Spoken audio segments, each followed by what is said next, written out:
आप सभी को प्रणाम। मेरा नाम सुदर्शन विक्रमादित्य पांडे है। मैं सीधी ज़िले का निवासी हूँ। एमपीपीएससी द्वारा आयोजित परीक्षा एमपीपीएससी 2019 में मेरा चयन आबकारी उप निरीक्षक के पद पर हुआ है। यह पद मेरे गुरुजनों के आशीर्वाद और मेरे माता पिता के आशीर्वाद से प्राप्त हुआ है।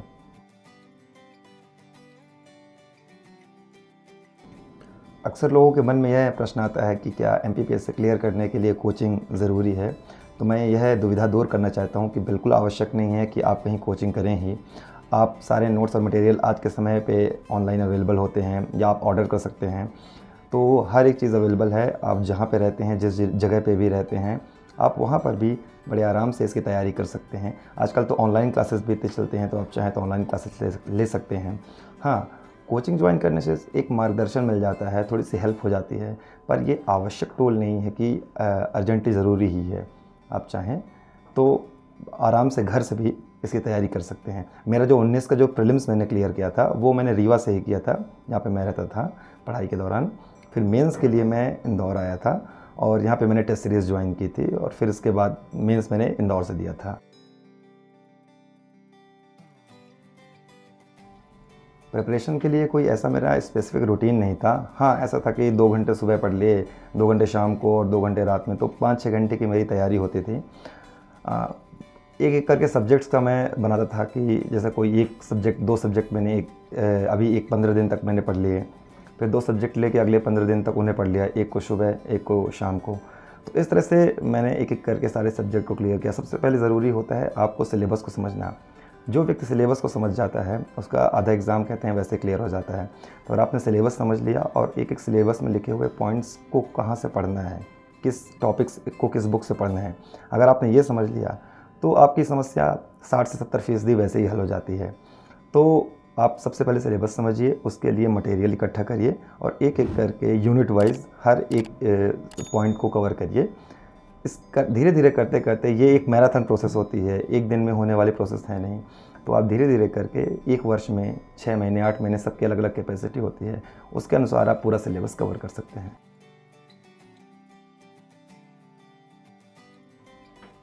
जी, आपका जो बैकग्राउंड रहता है, ग्रेजुएशन रहता है, उसका बहुत असर पड़ता है, बहुत फ़र्क पड़ता है। जैसे मैं बीएससी मैंने किया है मॉडल साइंस कॉलेज रीवा से, तो मेरा फिज़िक्स मैथ जियोलॉजी सब्जेक्ट थे उसमें।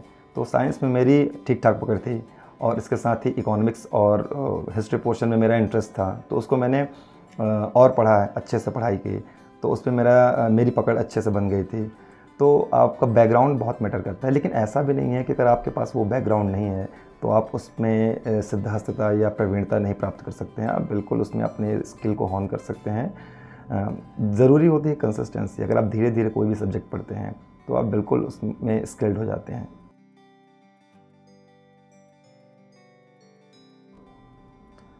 जो लोग ये कहते हैं कि एमपीपीएससी की तैयारी करने से क्या यूपीएससी में फ़ायदा मिलता है, तो जी हाँ, बिल्कुल मिलता है। आप एमपीपीएससी की अगर तैयारी करते हैं तो आपका स्टैटिक जीके बहुत स्ट्रांग हो जाता है।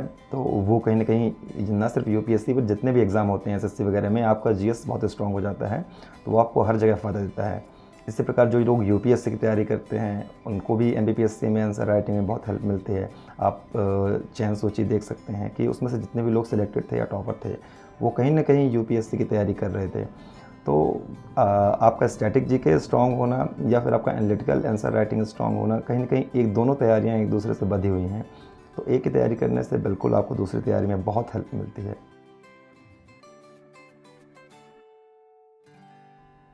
एमपीपीएससी के लिए मैं कोई स्पेसिफिक टिप्स ऐसे नहीं दूंगा, क्योंकि हर एक व्यक्ति की स्ट्रेटजी और प्लानिंग अलग होती है।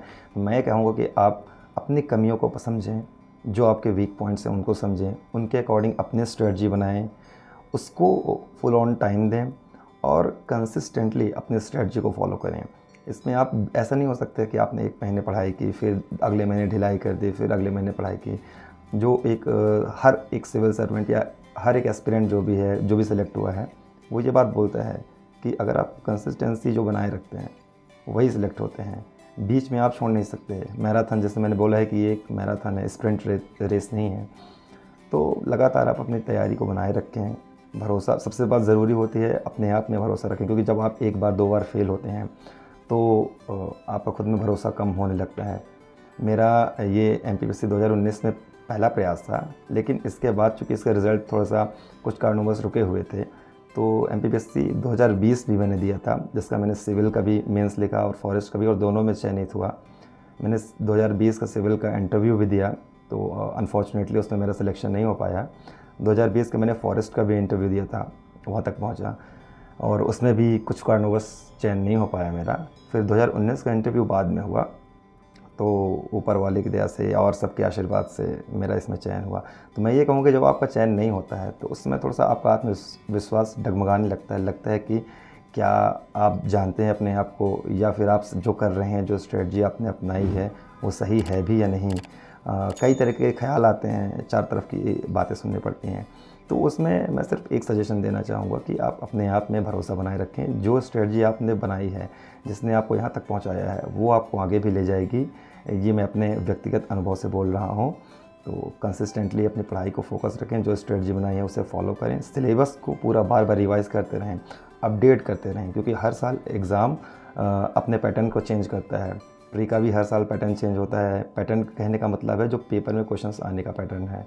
मेंस भी हर साल अपने आप को बदलता है, उसमें भी हर साल अगर आप अच्छे से थरोली उसको पढ़ेंगे, समझेंगे, तो आपको समझ में आएगा कि क्वेश्चंस का पैटर्न कहीं न कहीं स्लाइटली चेंज हुआ है। तो आप लगातार उस पर नज़र रखें, अपनी स्ट्रेटजी पे और अपने आप पे और अपनी मेहनत पे भरोसा रखें। कभी न कभी ज़रूर इसमें सफलता मिलती है, देर से ही सही। किसी-किसी को जल्दी मिल जाती है, किसी को थोड़ा-सा इंतज़ार करवाती है, मिलती ज़रूर है।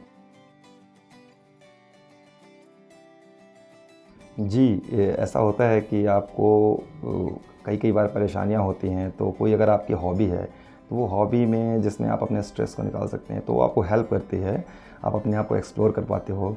पोएट्री राइटिंग और स्टोरी राइटिंग ये मेरी हॉबी रही है, जो मैंने इंटरव्यू के दौरान अपने डीएएफ में भी भरी थी। तो एमपीपीएससी को लेकर एक मैंने 4 लाइनें लिखी हैं कि तमन्नाओं के बाज़ारों में अपना भी घरौंदा था, उसे गुलज़ार करने को तेरे इस शहर आया था।